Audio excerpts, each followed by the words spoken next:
Aileen Wuornos foi uma assassina em série e garota de programa dos Estados Unidos, condenada por 7 assassinatos entre 1989 e 1990. Ela afirmava que agia em legítima defesa, se defendendo quando seus clientes tentavam abusar dela. Sua história é única, mas a maneira que é contada é sempre diferente, até porque a própria Aileen sempre mudava o seu depoimento. Mas antes de irmos ao caso, eu peço para que você deixe o like agora no início do vídeo, se inscreva no canal se for novo por aqui e ative o sininho de notificação. E me siga também no Instagram, que é @CamilaGSantos. Por lá eu posto um pouco sobre o meu dia a dia e os bastidores aqui do canal. Agora vamos ao caso.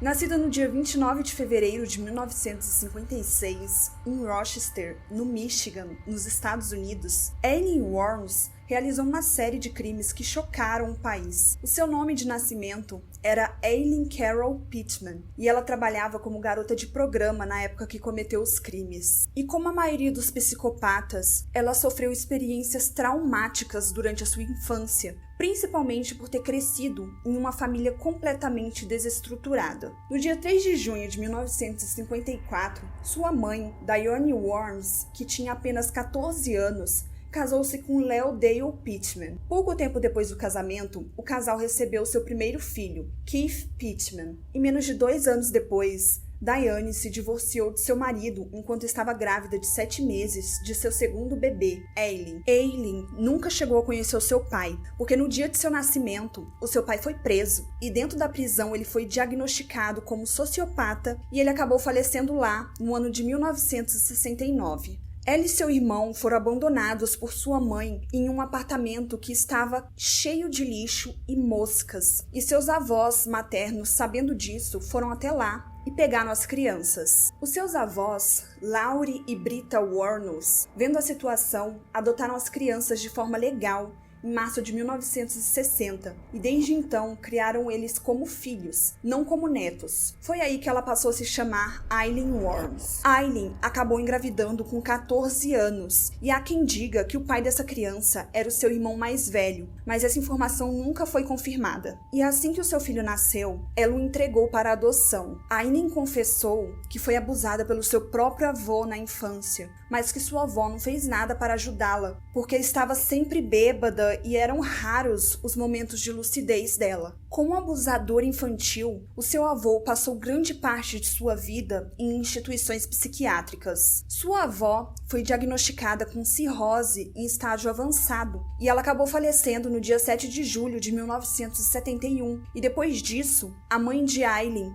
chamou ela e seu irmão para morarem junto com ela. Só que os dois recusaram o convite e continuaram morando na casa dos avós. E foi a partir dessa época que ela e o seu irmão se tornaram presença constante nas delegacias. Dia depois do falecimento de sua avó, o seu avô passou a beber de maneira mais descontrolada e chegou a abusar de um garoto do bairro. E a partir daí ele passou a ser procurado pela polícia, e isso fez com que ele expulsasse Aileen e seu irmão da casa. Nessa época, ela estava com 15 anos de idade e começou a trabalhar como garota de programa para conseguir sobreviver. Então ela largou os estudos e se afastou do irmão. Enquanto trabalhava como garota de programa na adolescência, ela acabou fazendo algumas amizades, mas as garotas descobriram que ela estava sendo paga com cigarro ao invés de dinheiro, e por isso ela estava tendo mais clientes. E foi assim que ela acabou sendo agredida pelas meninas. Em 1974, usando o nome falso de Sandra Crest, ela foi presa pela primeira vez por dirigir embriagada e disparar uma pistola. No entanto, ela não compareceu ao tribunal. No ano de 1976, ela viajou para a Flórida e lá conheceu Louis Gratzfield, um homem de 69 anos que era economicamente estável. Louis pediu Aileen em casamento e eles se casaram no mesmo ano. Ele fornecia a ela uma vida confortável e tranquila, mas isso não era do interesse dela. Ela continuou a frequentar bares locais e bebia muito e acabou sendo acusada de agressão. Louis contou que ela o batia com uma bengala para conseguir dinheiro. Ele já não aguentava mais o comportamento dela e o casamento durou apenas apenas 9 semanas. No ano de 1976, ela já estava com 20 anos e o seu irmão mais velho com 21. Ele acabou falecendo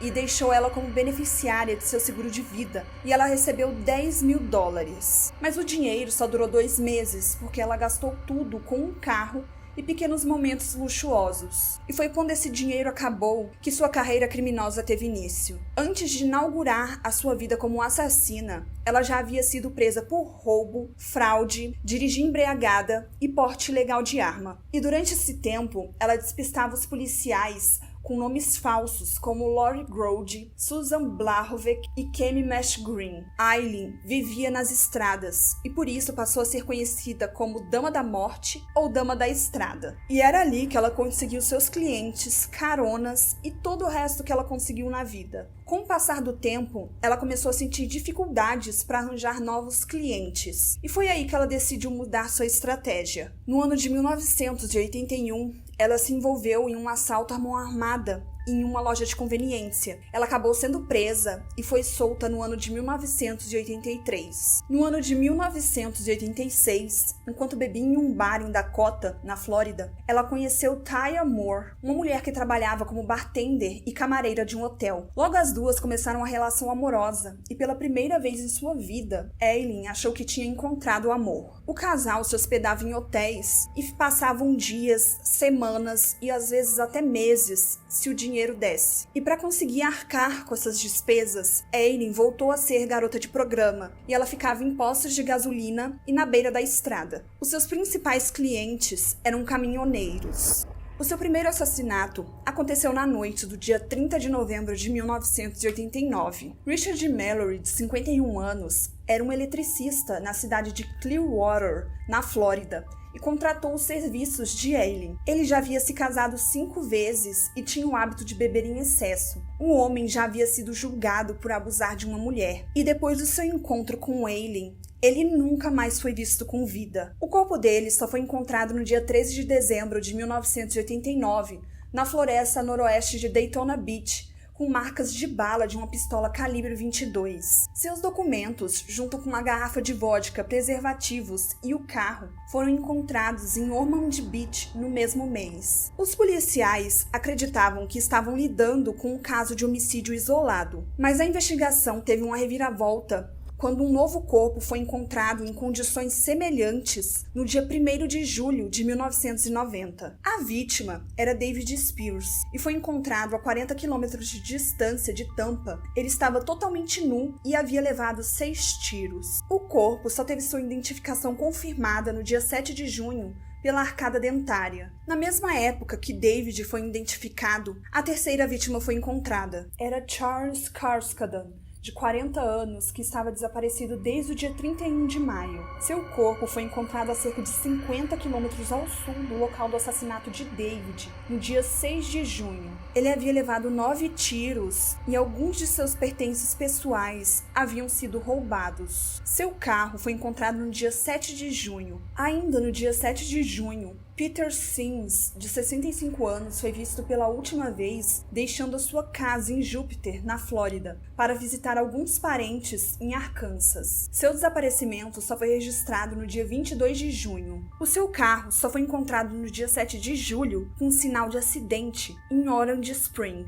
Finalmente, os policiais encontraram testemunhas oculares que conseguiram descrever os suspeitos que estavam no veículo. De acordo com as testemunhas, eram 2 mulheres, uma loira e uma morena, e a loira estava machucada e sangrando. Digitais foram recolhidas no porta-mala do veículo. No dia 4 de agosto, o corpo de Troy Burris, de 50 anos, foi encontrado por uma família que fazia um piquenique na Floresta Nacional de Ocala. O corpo estava vestido e ele tinha sido atingido 2 vezes por uma pistola, uma nas costas e outra no peito. Alguns de seus pertences foram encontrados ali nas proximidades. Entre eles tinha o seu cartão de crédito, recibos comerciais e uma sacola de dinheiro vazia de um banco local. Burris tinha sido visto pela última vez deixando seu trabalho no dia 30 de julho. No dia 11 de setembro, a denúncia do desaparecimento do chefe de polícia aposentado Dick Humphreys foi feito pela sua esposa depois que ela percebeu que ele não havia voltado do serviço. Seu corpo foi encontrado no dia seguinte. Ele havia sido atingido 7 vezes por uma pistola calibre 22. Seu carro foi encontrado no dia 19 do mesmo mês,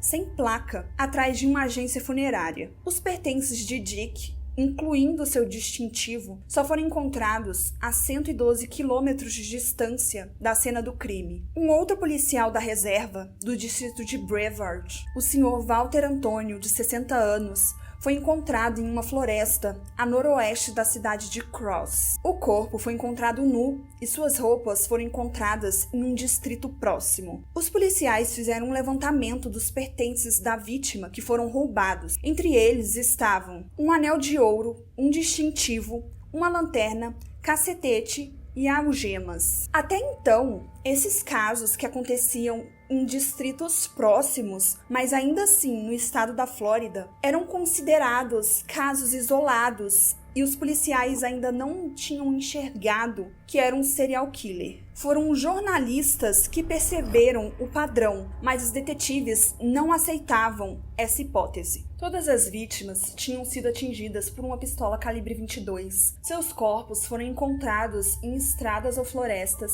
seus carros abandonados e todos tiveram seus pertences roubados. Com a pressão da mídia, as autoridades foram forçadas a ir a público com os retratos falados das suspeitas de um dos crimes e divulgaram em todos os estados no dia 30 de novembro de 1990. Foi nesse momento que Tyra decidiu terminar o relacionamento e ir para a casa de sua irmã na Pensilvânia e deixou Aileen sozinha por 3 semanas. Nas semanas seguintes, os policiais receberam 4 telefonemas alegando que as suspeitas eram Tyra Moore e Susan Barovec. Os policiais rastrearam as mulheres por meio de recibos de motéis e eles descobriram que Susan tinha outras identidades falsas. Após a comparação da impressão digital que havia sido encontrada em uma das cenas do crime, a polícia finalmente descobriu que pertencia a Aileen Wuornos. Então, de alguma forma, ela tinha envolvimento no desaparecimento de Peter Singh, porque a digital estava no porta-mala do carro dele. A polícia também conseguiu imagens da câmera de segurança de uma loja de penhores, onde Aileen penhorava itens das vítimas. Todas as cidades e estados que tinham algum tipo de envolvimento com os casos começaram a se unir para encontrar as assassinas. Tyra Moore foi encontrada e a polícia lhe ofereceu um acordo em troca dela conseguir uma confissão de Aileen. Então ela voltou para a Flórida e ficou hospedada em um hotel, esperando o momento certo para agir. No dia 8 de janeiro de 1991, Aileen foi a um bar de motoqueiros em Harborough. Lá, havia policiais disfarçados que jogaram sinuca e beberam com ela. Aileen foi muito agradável e em nenhum momento ofereceu seus serviços. Ela só estava ali para ter um local para dormir. Então, o dono do lugar disse que ela poderia ficar com um quartinho que estava sendo usado pelo pessoal da reforma, só que ela teria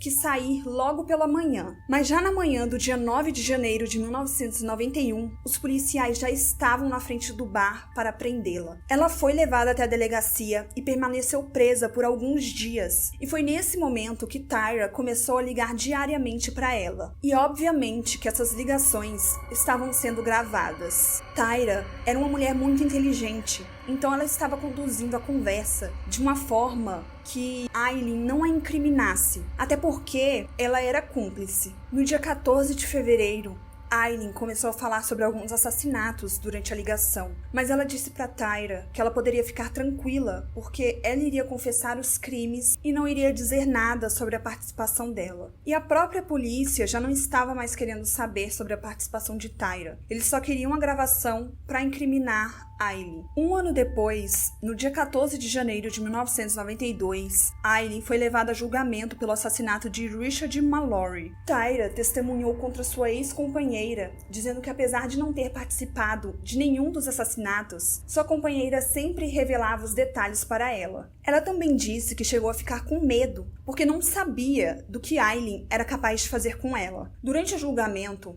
Aileen foi submetida a exames psicológicos, onde foi constatado que ela estava mentalmente instável. Ela foi diagnosticada com transtorno de personalidade borderline e transtorno de personalidade antissocial. Aileen foi sua própria e única testemunha de defesa. Em seu depoimento, ela disse que sofreu abuso e uma série de agressões físicas e disse que só atirou porque ele a ameaçou de morte. Mas sua declaração foi rejeitada pelos jurados por falta de prova. A sentença foi dada no dia 27 de janeiro de 1992 e ela foi declarada culpada por homicídio doloso, que é quando a pessoa tem intenção de matar. E no dia 29, ela foi oficialmente sentenciada à pena de morte pelo assassinato de Richard Mallory, lembrando que essa foi apenas a primeira de todas as condenações. Já no dia 31 de março, em outro julgamento, ela mesma se declarou culpada pelas mortes de Dick Humphreys, Troy Burress e David Spears. Em sua declaração para o tribunal, ela disse: "Eu queria declarar que Richard Mallory abusou de mim violentamente, como eu já disse, mas esses outros não, eles só começaram." E no dia 15 de maio de 1992, ela foi sentenciada mais 3 vezes à pena de morte. Em junho do mesmo ano, ela se declarou culpada do assassinato de Charles Carskadon e aí ela recebeu a sua 5ª sentença de morte. Já em fevereiro de 1993, ela recebeu a sua 6ª sentença por se declarar culpada do assassinato de Walter Antônio. Mas ela não foi acusada pelo assassinato e desaparecimento de Peter Sims, porque o corpo dele nunca foi encontrado. E ao todo, Aileen recebeu 6 penas de morte. Mas o caso de Aileen não é um caso comum, porque ele dividiu muito a opinião do público, porque muitos alegam que ela não teve um julgamento justo. E as pessoas que defendem essa tese alegam que os advogados falharam na defesa dela, porque eles nem sequer mostraram a ficha criminal de Richard Mallory, que ele foi acusado a 10 anos de prisão por ter abusado de uma outra mulher.